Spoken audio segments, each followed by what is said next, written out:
आप देख रहे हैं तज्जियों, तबसरों और अहम तरीन खबरों पर मुश्तमिल पाकिस्तान का सबसे मुस्तनद और मोतबर न्यूज शो दुनिया मेहर बुखारी के साथ।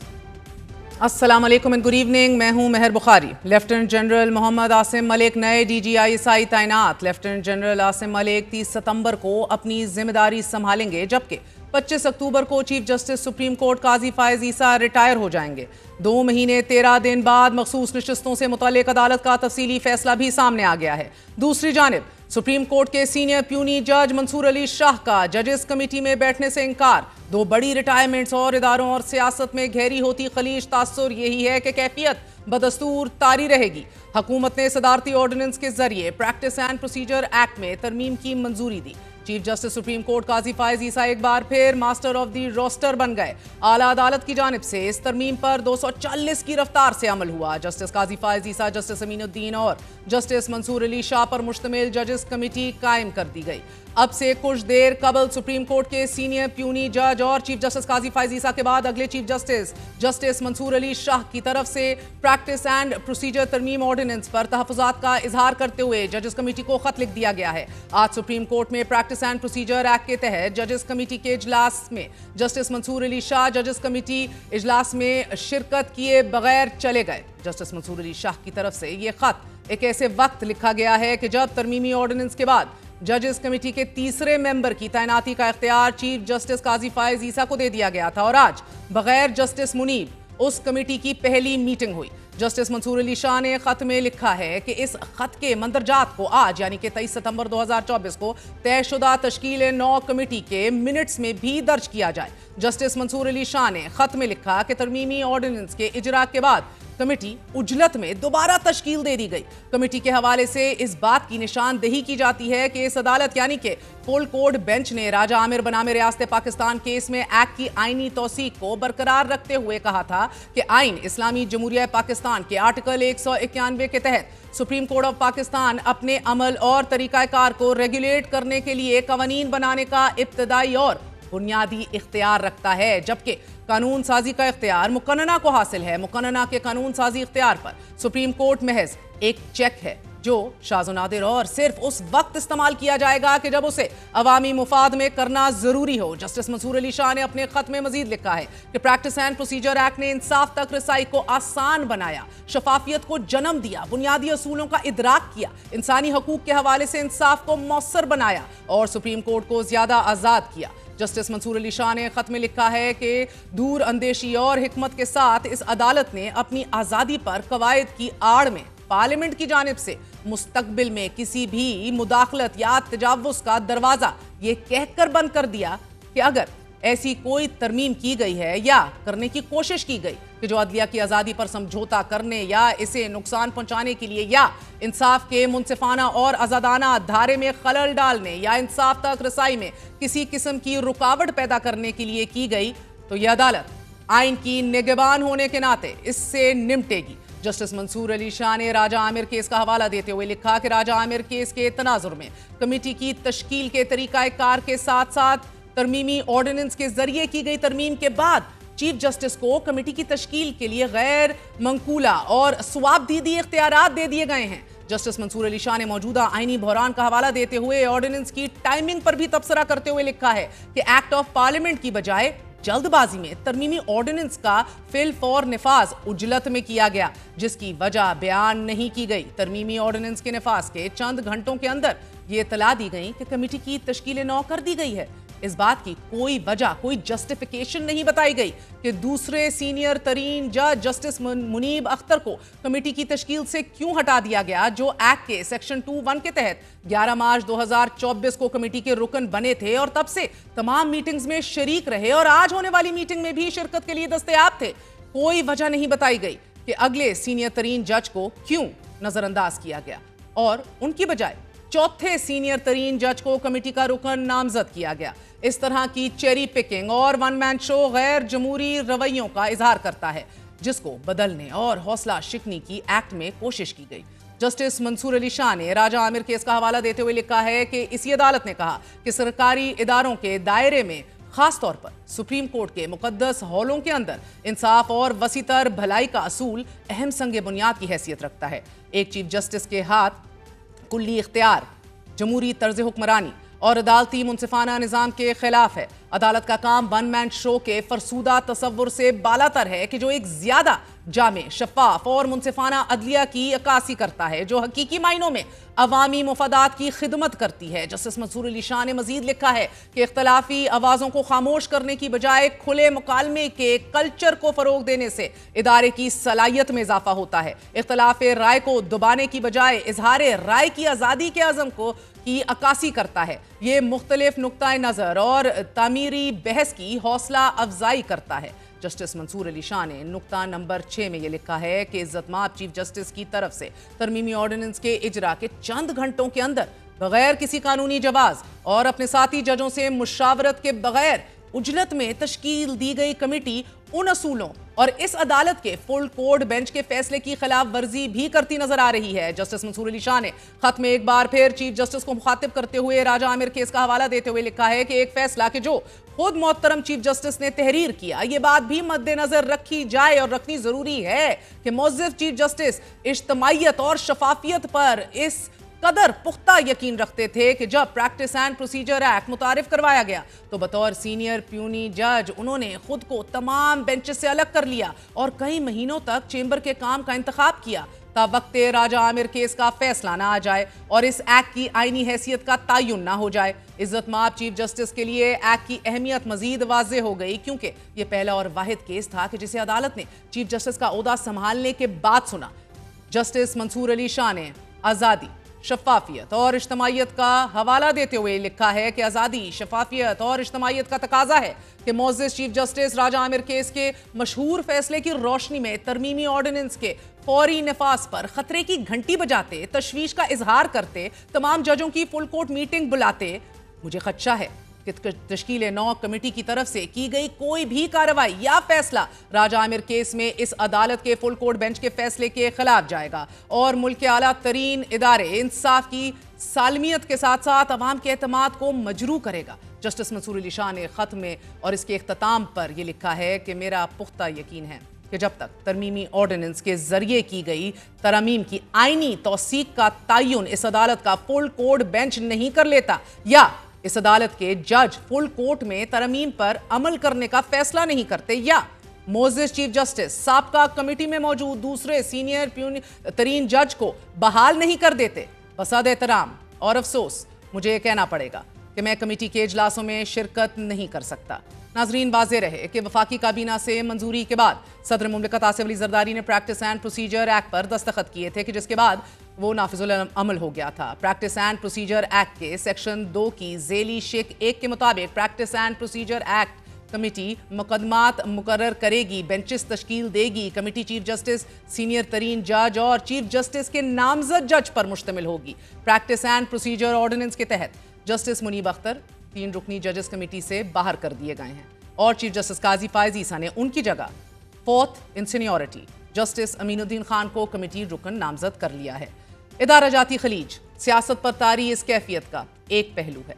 दूसरा मामला पार्लियामेंट बामुकाबला अदालती अहकामात का है जो निज़ाम सियासत में हिजान बर्पा कर सकता है। सियासी जमात को उसके आईनी हक से महरूम करने से मुतल्लिक हुकूमत को जोम है कि पार्लियामेंट में कानून साजी की जा चुकी है और मुल्क की सबसे बड़ी अदालत का यह फैसला है कि तहरीक इंसाफ को उनका हक हर सूरत दिया जाए। इलेक्शन कमीशन की जानिब से सुन्नी इत्तेहाद काउंसिल को मखसूस नशिस्तें अलॉट करने की दरख्वास्त मुस्तरद, मगर दीगर जमातों को मखसूस नशिस्तें दान करने की दरख्वास्त मंजूर की गई। मुल्क की आला अदालत की जानिब से इलेक्शन कमीशन का फैसला कलअदम तहरीक इंसाफ मखसूस नशिस्तों की हकदार करार पाई, मगर 13 रुकनी लार्जर बेंच में चीफ जस्टिस समेत 5 जजों ने इख्तलाफ किया और अब इमरान खान बानी PTI ने प्रैक्टिस एंड प्रोसीजर कमेटी में चीफ जस्टिस काजी फायज ईसा के खिलाफ दोबारा दरख्वास्त दायर कर दी है। चीफ जस्टिस काजी फायज ईसा का तफसीली फैसले से कबल 9 सवालात और आला अदालत का रिजर्व सीट से मुतल्लिक तफसीली फैसला, मगर फैसले से कबल स्पीकर कौमी असेंबली एयाज सादिक को इलेक्शन कमीशन को मखसूस नशिस्तों से मुतल्लिक खत, ऐवान की सबसे बड़ी जमात को उसका आईनी और कानूनी हक देने से मुतल्लिक इदारा जाती खलीज वाज़े है, गहरी है।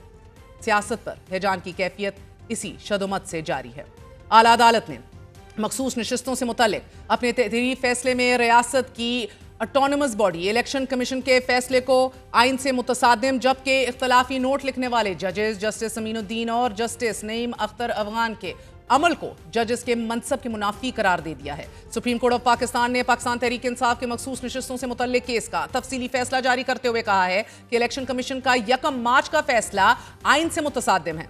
70 सफ़ात पर मुश्तमिल तफसीली फैसला जस्टिस मंसूर अली शाह ने तहरीर किया है और इस फैसले में बताया गया है कि supreme court Peshawar high court के फैसले को कलअदम करार देती है। इलेक्शन में सबसे बड़ा स्टेक अवाम का होता है। इंतखाबी तनाज़े बुनियादी तौर पर दीगर सिविल तनाज़ात से मुख्तलिफ होते हैं। ये समझने की बहुत कोशिश की कि सियासी जमातों के निज़ाम पर मबनी पार्लिमानी जमहूरियत में इतने आज़ाद उम्मीदवार कैसे कामयाब हो सकते हैं। फैसले के मुताबिक इन सवालों का कोई तसल्लीबख्श जवाब नहीं दिया गया। तहरीक इंसाफ का यह दावा था कि आज़ाद उम्मीदवार भी तहरीक इंसाफ के उम्मीदवार थे।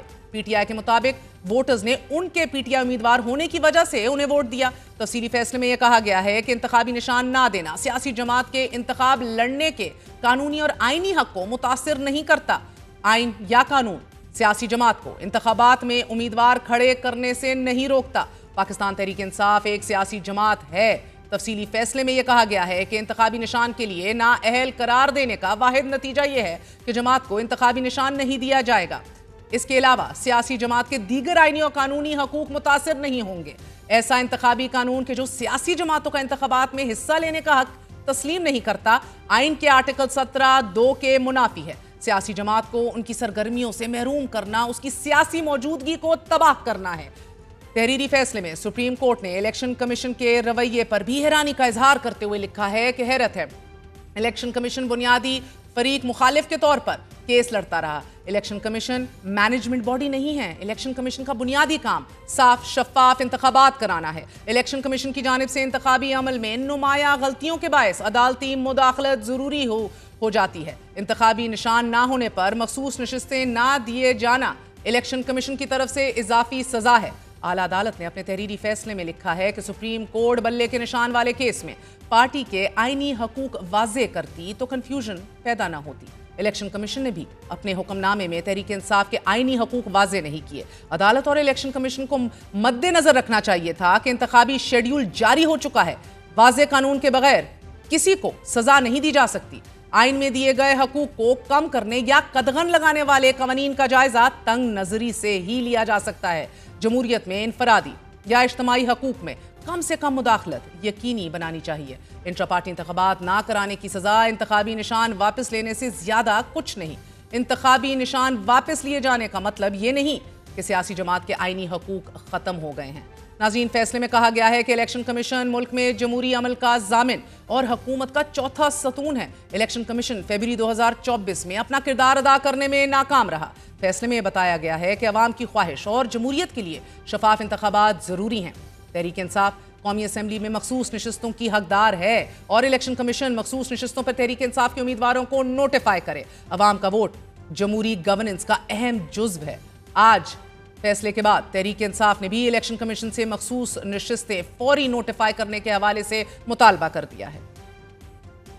हमारे सारे कैंडिडेट जिनके सब कुछ एफिडेविट इलेक्शन कमीशन में फाइल है, उसके बेस पे हम इलेक्शन कमीशन से मुतालबा करते हैं कि रिजर्व सीटों का जल्द से जल्द अनाउंस करें। इन इलेक्शन कमीशन के खिलाफ ऑलरेडी पाकिस्तान तहरीक इंसाफ एक रेफरेंस फाइल कर चुकी है और मौजूदा जो जजमेंट आई है, मैं समझता हूँ ये इलेक्शन कमीशन के खिलाफ एक चार्जशीट है। मैं समझता हूँ इलेक्शन कमीशन को दीवार पे लिखा आना चाहिए कि आपको इतने वाज़ेह अल्फाज में कह के भी आज भी आप ऑर्डर नहीं कर सके, तो अगर आप ये जिम्मेदारी नहीं निभा सकते तो आवाम आपसे क्या और मुतालबा करें। हुकूमत की जानिब से आला अदालत के फैसले को कुल्ली तौर पर रद्द कर दिया गया है। वजीर कानून आजम नज़ीर ताड़ का आज ये कहना था कि फैसले इस बुनियाद पर होते हैं कि कौन रिलीफ मांग रहा है। वजीर कानून ने यह बावर करवाया कि इलेक्शन एक्ट में तरमीम की जा चुकी है, कानून मौजूद है, तहरीक इंसाफ को नशिस्तें नहीं मिल सकती।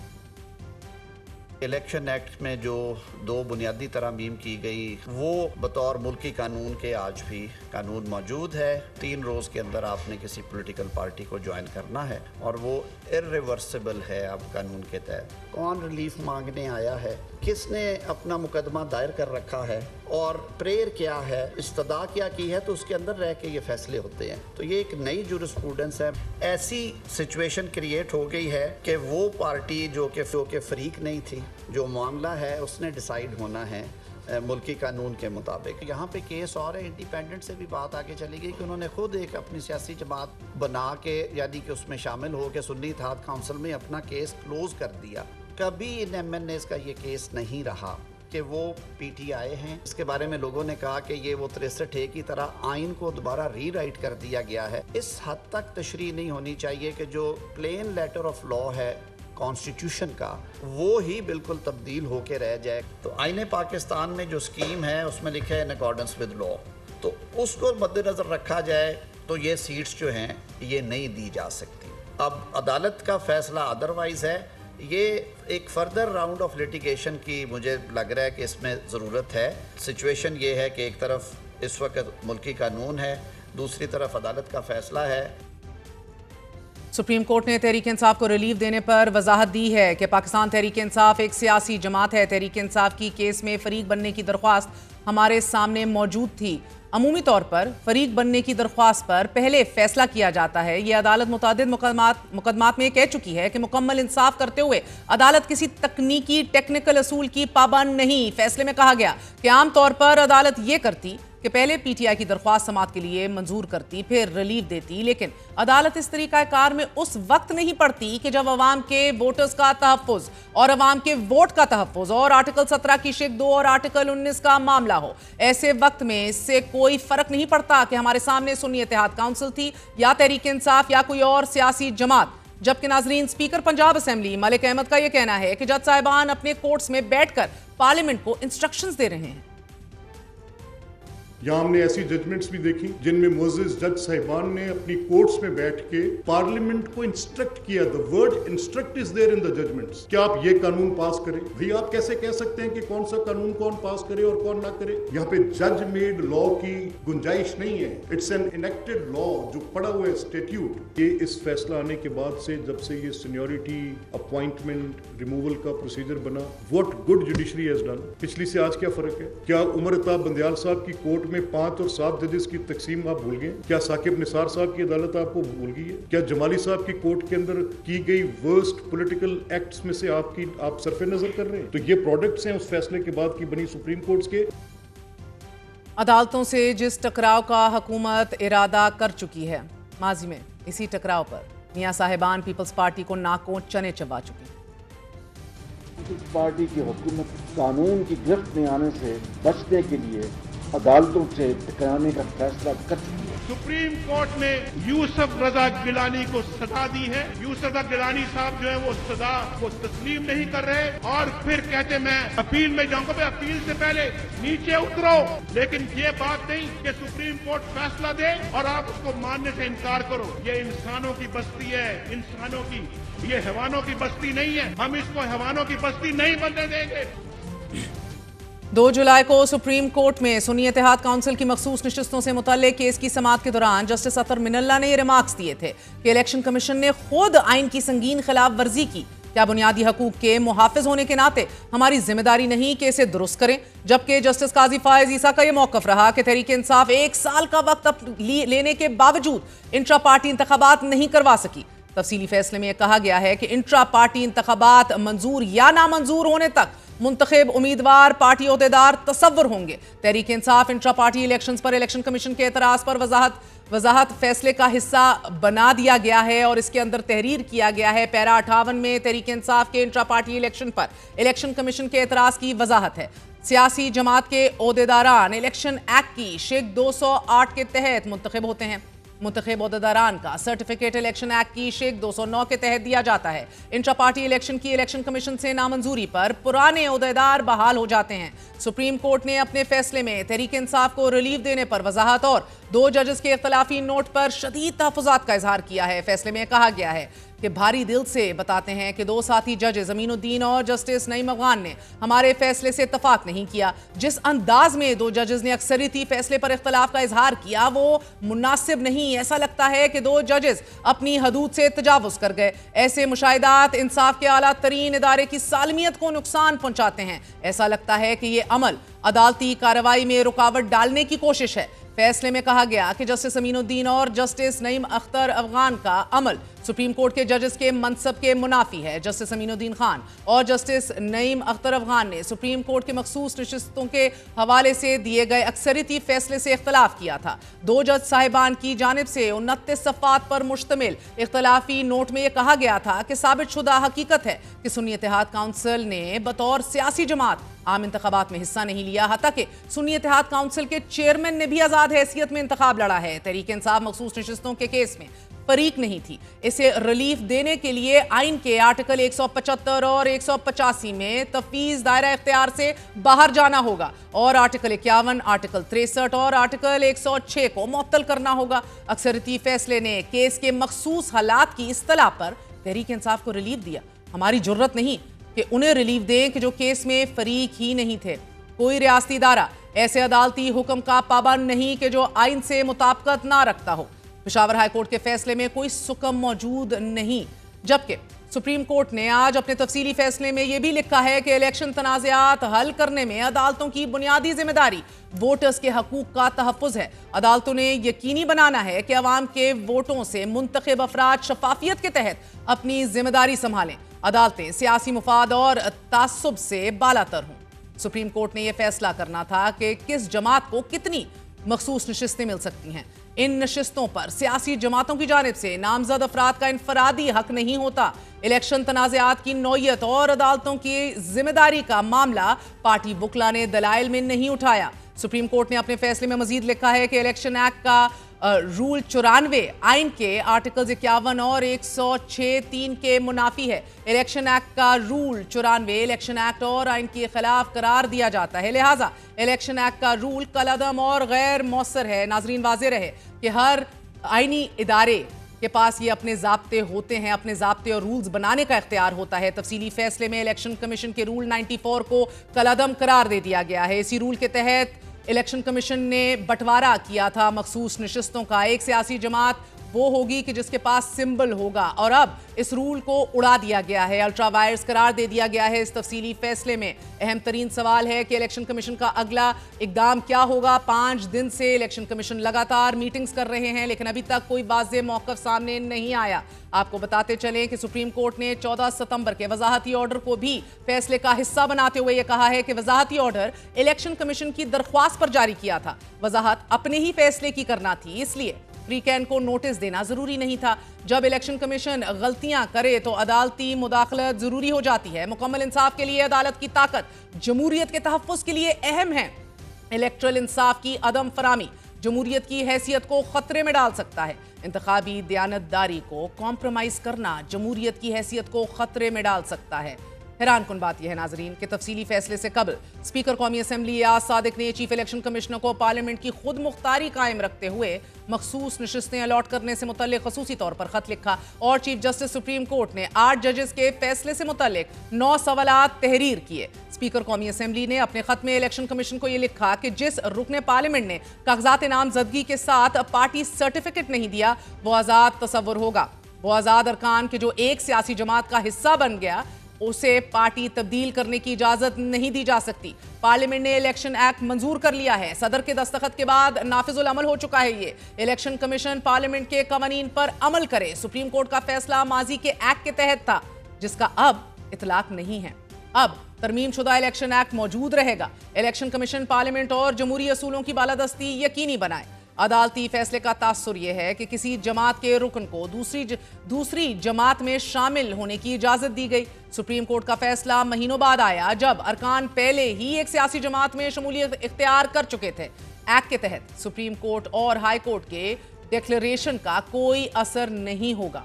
जबकि चीफ जस्टिस काजी फायज़ ईसा ने मखसूस नशिस्तों से मुतल्लिक मुख्तसर फैसले से मुतल्लिक इबाम की दुरुस्तगी के लिए दायर की गई इलेक्शन कमीशन और तहरीक इंसाफ की मुतफर्रिक दरख्वास्तों से मुतल्लिक 9 सवालात उठाए थे, जिनका मुख्तसर जवाब भी आज तफसीली फैसले में दिया गया है। सवालों में यह पूछा गया था जस्टिस काजी फायज ईसा की जानिब से कि इलेक्शन कमीशन तहरीक इंसाफ ने अदालत के 12 जुलाई के मुख्तसर फैसले से मुतल्लिक इबाम की दुरुस्तगी के लिए वजाहत की दरख्वास्तें कब दायर की थी। तहरीक इंसाफ और इलेक्शन कमीशन की ये मुतफर्रिक दरख्वास्तें supreme court practice and procedure act के तहत कायम 3 रुकनी कमेटी को गौर के लिए क्यों नहीं भेजी गई थी। मुतफर्रिक दरख्वास्तें कॉज लिस्ट पर शाया किए बगैर ही समाअत के लिए कैसे मुकर्रर हो गई थी।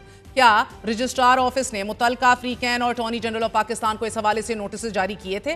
किस कमरा अदालत या किस जज के चेंबर में इन दरख्वास्तों की समाअत हुई थी। मुतफर्रिक दरख्वास्तों की समाअत के बाद उनके फैसले के इजरा के लिए कॉज लिस्ट क्यों जारी नहीं की गई थी।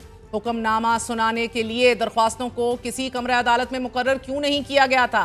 फैसले की असली फाइल और इन चेंबर समाअत का हुक्मनामा रजिस्ट्रार ऑफिस में जमा करवाए बगैर ही इस हुक्मनामे को सुप्रीम कोर्ट की वेबसाइट पर कैसे अपलोड कर दिया गया था।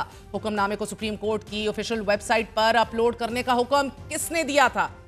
नाज़रीन, आपको बताते चलें कि इलेक्शन कमीशन ने मखसूस नशिस्तों के केस में फैसला आने पर इस पर अमल दरामद में दुश्वारी का इजहार करते हुए सुप्रीम कोर्ट में एक मुतफर्रिक दरख्वास्त दायर की थी और 8 अक्सरियती जजेस ने इस दरख्वास्त पर एक ऐसे वक्त में वजाहत दी थी कि जब मौलाना फजलुर रहमान को 2/3 अक्सरियत के लिए हर मुमकिन तौर पर मनाने की कोशिश की जा रही थी हुकूमत की तरफ से। इलेक्शन कमीशन की दरख्वास्त पर केस का फैसला देने वाले 8 अक्सरियती जजेस ने वजाहती बयान जारी कर दिया था, जिसमें उन्होंने ये लिखा था कि इलेक्शन कमीशन की दुश्वारियों की दरख्वास्त ताखीरी हरबा है।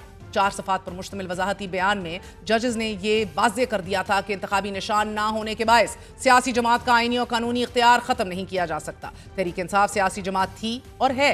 इसने आम इंतखाबात में कौमी और सूबाई असम्बली की नशिस्तें जीती हैं। फैसले में कहा गया था कि इलेक्शन कमीशन का फैसले के खिलाफ दरख्वास्त दायर करना ना सिर्फ फैसले पर अमल दरामद में ताखीरी हरबे इख्तियार करना है, बल्कि फैसले पर अमल दरामद को नाकाम बनाना या इसमें खलल डालने के मुतरादिफ है। इस वजाहत के बाद मौलाना साहब भी पीछे हट गए थे और तब ये 9 सवाल काजी फायज ईसा साहब ने सामने रखे थे, जिनका जवाब आज तफसीली फैसले में दे दिया गया है। जबकि मखसूस नशिस्तों से मुतल्लिक केस में जस्टिस याया अफरीदी ने भी अपना तहरीरी इख्तिलाफी नोट जारी कर दिया है कि जिसमें उन्होंने ये लिखा है कि सुन्नी इत्तेहाद काउंसिल मखसूस नशिस्तों की अहल नहीं, क्योंकि तहरीक इंसाफ सियासी जमात है। मखसूस नशिस्तों के केस में जस्टिस याया अफरीदी ने 26 सफ़ात पर मुश्तमिल तहरीरी इख्तिलाफी नोट जारी कर दिया है। उसमें वो लिखते हैं कि सुन्नी इत्तेहाद काउंसिल मखसूस नशिस्तों के हसूल के लिए आईनी तकाज़ों पर पूरा नहीं उतरती। सुन्नी इत्तेहाद काउंसिल की दरख्वास्तें मुस्तरद की जाती हैं। उन्होंने ये कहा है कि सुन्नी इत्तेहाद काउंसिल मखसूस नशिस्तें लेने की अहल ही नहीं, तहरीक इंसाफ सियासी जमात और मखसूस नशिस्तों के लिए अहल है। जस्टिस याया अफरीदी ने लिखा कि इलेक्शन कमीशन फ्रीकैन को सुनकर 7 रोज में फैसला करे। एक छोटा सा वक्फा लेते हैं, वक्फे के बाद इस हवाले से बात करेंगे। हमारे साथ तहरीक इंसाफ के सीनियर रहनुमा हामिद खान मौजूद होंगे।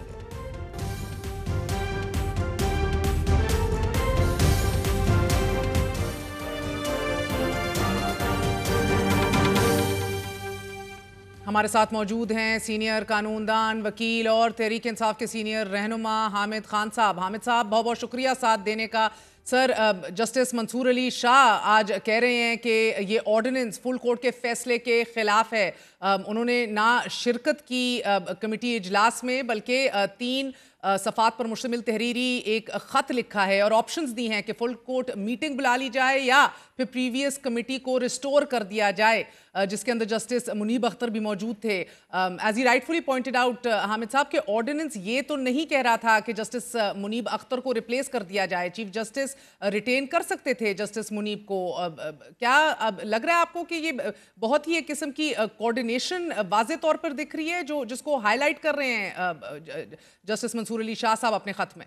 देखिए, मंसूर अली शाह साहब ने जो कुछ अपने ख़त में लिखा वो बिल्कुल हक़ पजानब है और इससे ये बात भी ज़ाहिर हो रही है कि चीफ जस्टिस साहब की कुछ और इस मामले में नीयत थी कि वो विक्टिमाइज़ करना चाहते थे एक सीनियर जज को, जो कि इंडिपेंडेंट जज हैं और जो अपनी सोच रखते हैं और जो फ़ैसलों में अपना जहन एक्सप्रेस किया करते हैं। तो उसके बरक्स उन्होंने एक रैंडमली सेलेक्ट कर लिया एक जज जो मज़ीद सीनियरिटी में पीछे थे और चूँकि उनके फेवरेट हैं तो उनको रख के ये कोशिश की गई है कि मंसूर अली शाह को माइनॉरिटी में कर दिया जाए इस कमेटी में। जो कि इस कमेटी बनाने के बुनियादी मकसद के ख़िलाफ़ है।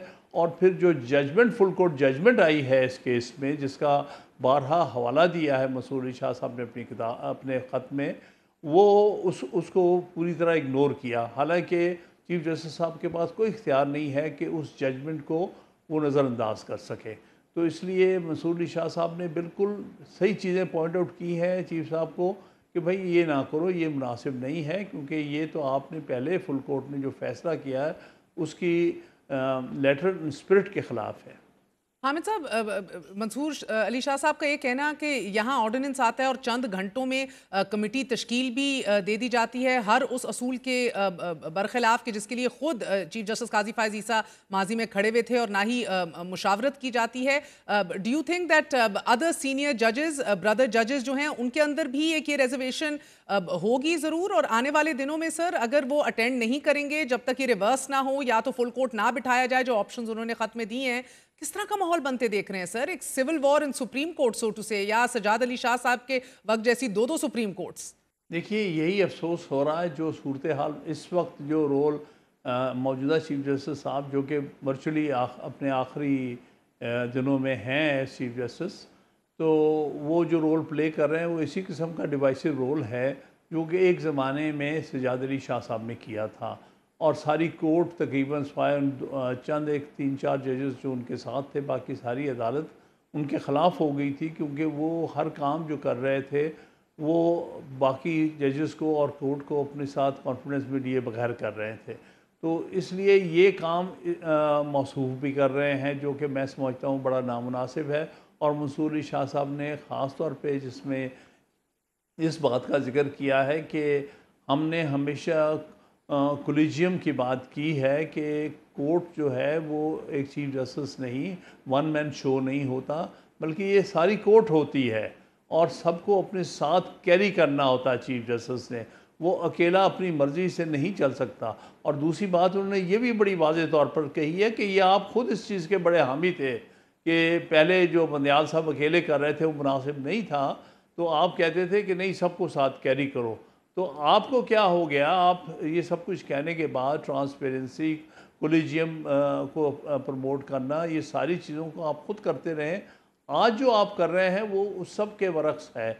तो ये मैं समझता हूँ कि बिल्कुल दुरुस्त उन्होंने कहा, उनकी तवज्जो दुरुस्त तरफ दिलाई है कि आप अपने वज़ा किए हुए असूलों की ख़ुद खिलाफ वर्जी क्यों कर रहे हैं। सर, चंद अहम तरीन क्रिटिकल केसेस हैं अभी जो पाइपलाइन में है। 63A है जिसके बगैर ये अमेंडमेंट जो लाना चाह रही है हुकूमत, वो पास नहीं कर सकते, बंदे तोड़ने पड़ेंगे, वो अभी हो नहीं सकता 63A के रिविजिट किए बगैर। तहरीर भी इसे सर जस्टिस मुनीब ने ही किया था, अब नेचुरली वो भी उस बेंच में नहीं है जो आज 5 रुकनी बेंच बनाए। फिर रिजर्व सीट्स की रिव्यू पिटिशन भी है जिसमें 13 जजेस को 15 या 16 बनाने की ख्वाहिश है, तो शायद काम हो जाए। अब 17 से 23 जजेस हो जाएं, ये तो आप देख रहे हैं कि प्राइवेट मेंबर बिल्स के अंदर भी बार बार इसी नंबर्स के अंदर खेला जा रहा है, बार बार के 23 कर दें, 22 कर दें। रिव्यू बेंच की कॉम्पोजिशन भी उस हवाले से थोड़ी तब्दील हो सकती है in favour. Thirdly, constitutional package अगर ये पास हो जाए, हुकूमत जो अभी भी कह रही है कि स्टिल ऑन द एजेंडा, एड़ी चोटी का जोर है, तो फिर फौरन इमीडिएटली चैलेंज तो होगी ये सुप्रीम कोर्ट के अंदर।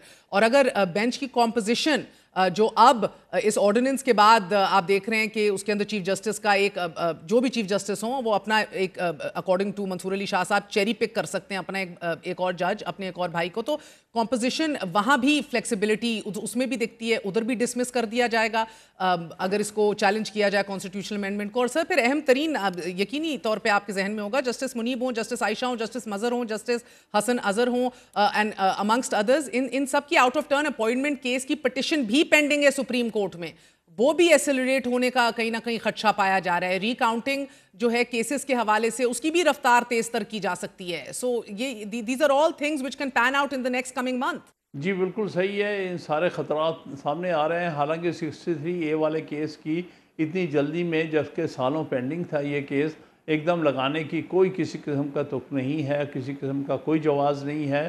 ख़ास तौर पे एक चीफ जस्टिस जो लेम डक हो चुका हो, जो अपने आखिरी दिनों में हो, उसको अहम केसेस में बैठना ही नहीं चाहिए। ये पहले एक ट्रेडिशन रही है सुप्रीम कोर्ट की कि जब आखिरी महीना हो जाता है कि चीफ जस्टिस का, तो वो वर्चुअली या तो दूसरे ममालिक में अपने अपने कॉन्फ्रेंसेस अटेंड करते हैं, या अपने जो है अहम केसेस जो है जिसका आने वाले वक्तों पे बहुत असरात हो सकते हैं उससे इज्तनाब करते हैं, और आने वाले चीफ जस्टिस पर ये छोड़ा जाता है कि वो आने वाले वक्तों में एक लीडरशिप देंगे सुप्रीम कोर्ट को। तो ये सारी चीज़ें जो हो रही हैं उसमें ये पूरी तरह से लगता है कि इसमें शामिल हो रहे हैं और शामिल होते नज़र आ रहे हैं। तो सर, इमरान खान ने भी प्रैक्टिस एंड प्रोसीजर कमेटी में चीफ जस्टिस काजी फायज ईसा के खिलाफ दोबारा दरख्वास्त दायर कर दी है। उसका मुझे इल्म नहीं है, लेकिन ये बहुत सारी दरख्वास्तें ऐसी हैं जिसमें कहा गया है कि इनको केसेस जिसमें इमरान खान साहब पार्टी हों या उनमें इनको किसी तरह पहले तो रद्द कर दी गई थी ना सर, अब एक और दायर की है चाहिए, और एक 4 जजेस के बेंच। हाँ जी, मगर हामिद खान साहब, मंसूर अली शाह साहब, जी ये बोलिए। तो हाँ, वही मैं कह रहा था कि मंसूर अली शाह साहब का जो आज का खाता है वो बिल्कुल सही सिमत में है, और मेरा ख्याल है कि चीफ जस्टिस साहब को अब भी रेस्ट्रेंट से काम लेना चाहिए, बल्कि मामलात को मज़ीद आगे बढ़ाना या बिगाड़ना नहीं चाहिए। इससे मामलात वहीं चले जाएंगे जो कि 1997 में सजाद अली शाह के हवाले से हुए थे, और उससे नुकसान, बहुत ज़्यादा नुकसान होने का एहतमाल है। सर, अब इसलिए तो महीना सवा महीना रह गया है। मंसूर अली शाह साहब अगले चीफ जस्टिस होंगे, कितने ठोस और यकीन से आप ये कह सकते हैं?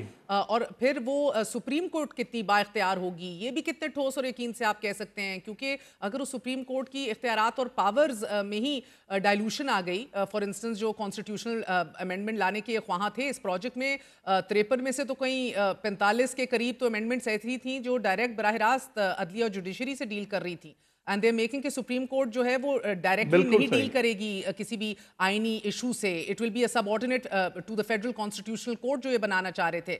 सो ये एवी तो नहीं राजदारी और सीक्रेसी और वीकेंड के ऊपर ये काम हुए। 184(3) की जुरिस्डिक्शन अगर अमेंड हो जाती तो अगले दिन जब आप पीर कोटते तो सुप्रीम कोर्ट तो कोई होती ना सर, कॉन्स्टिट्यूशनल कोर्ट भी बनानी पड़ती, अभी तो होती ना at that point on a Monday.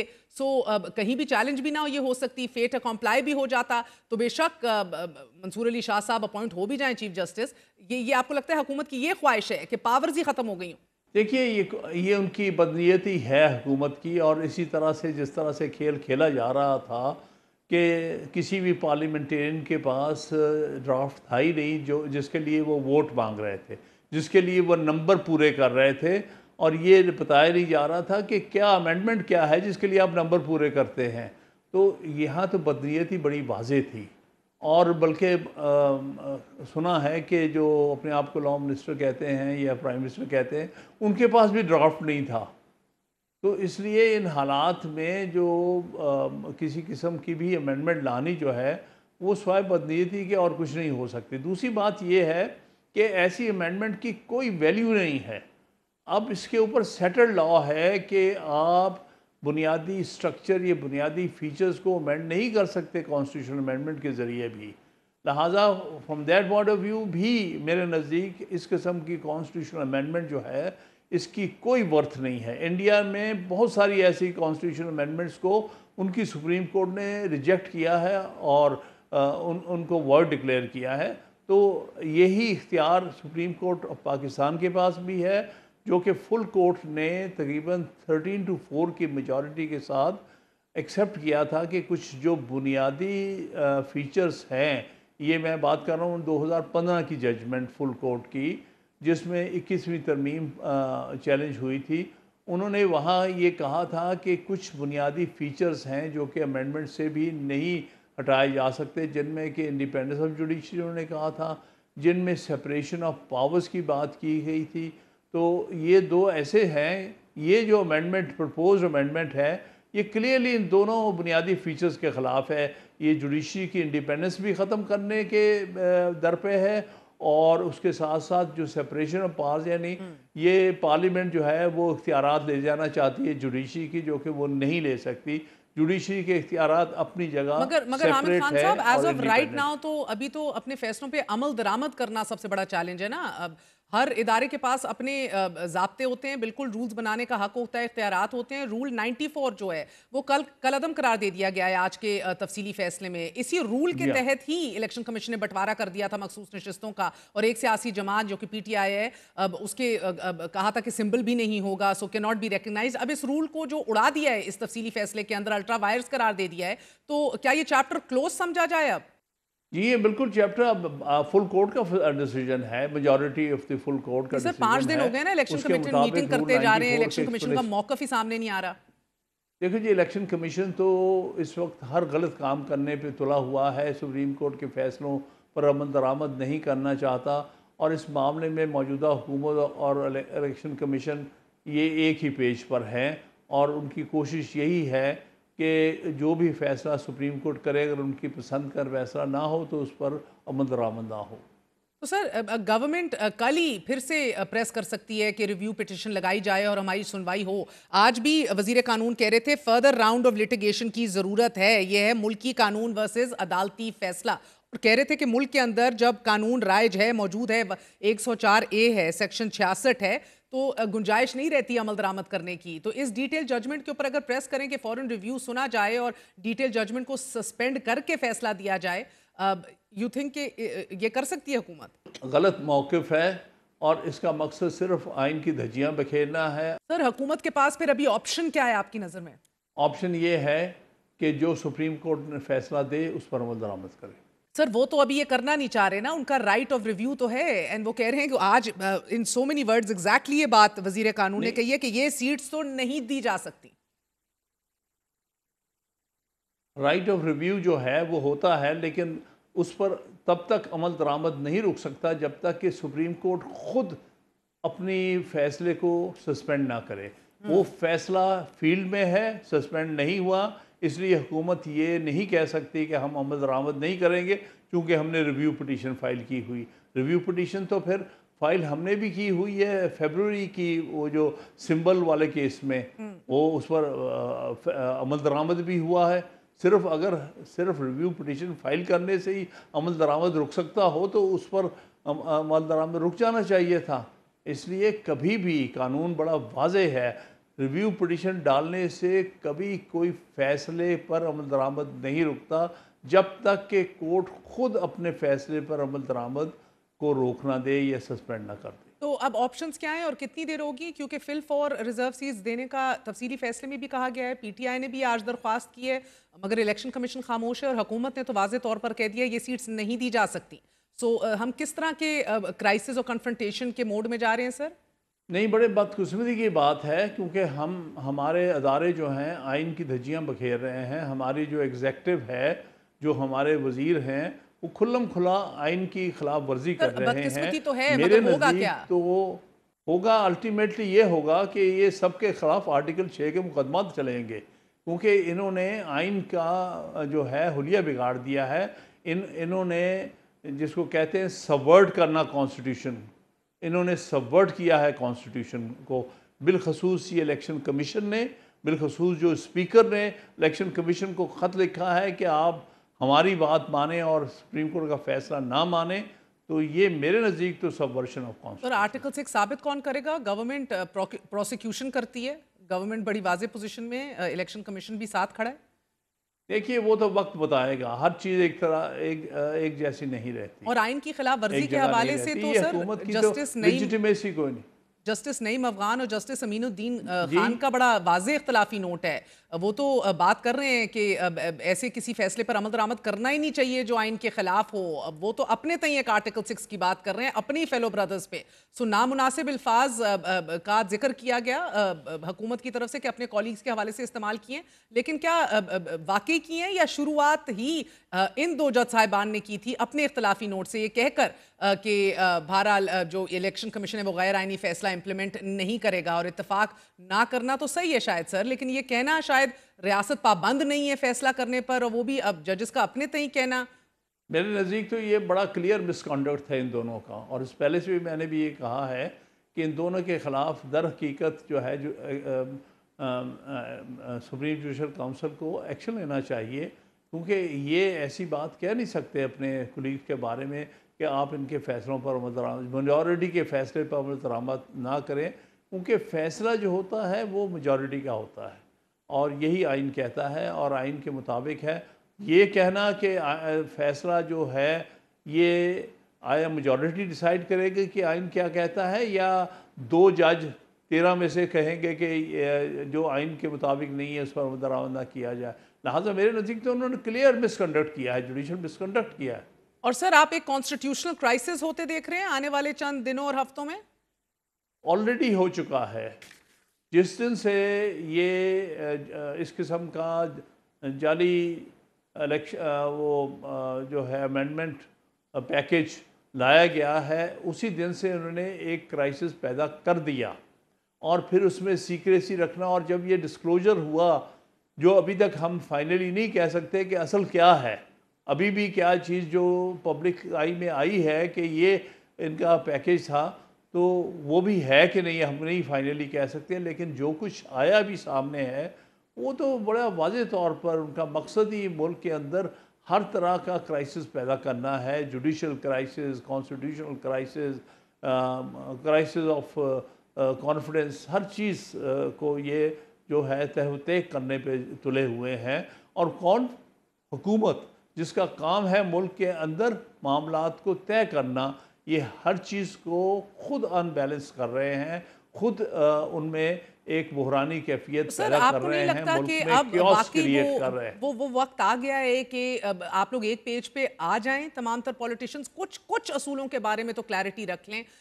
जब जस्टिस सेठ ने जनरल परवेज़ मुशर्रफ वाला फैसला दिया था, तब भी फ़रूक नसीम और दीगर आपके दोस्त कहते थे कि उन्होंने मिसकॉन्डक्ट किया है, मगर तब आप ही कह रहे थे कि फैसला कमाल है। मगर अब आज आप देखें, द साइड्स आर स्विच्ड, और ये बहरान जो है ये मज़ीद गहरा होता चला जाता है। कहीं ना कहीं तो आप सबको मिल बैठ के सोचना पड़ेगा, एक दूसरे को ताने कसने के अलावा एक्चुअली बड़े असूलों के ऊपर यकजा होना पड़ेगा। देखिए, वो तो यकजा हैं। एक असूल तो बड़ा वाज़ेह है कि आइन के मुताबिक काम करें, आइन से बाहर ना जाएं और आइन का हुलिया ना बिगाड़ें। बहुत बहुत शुक्रिया, आपने गुफ्तगू सुनी। वेरी शॉर्ट ब्रेक, अहम खबर के साथ वापस आएंगे। Stay with us.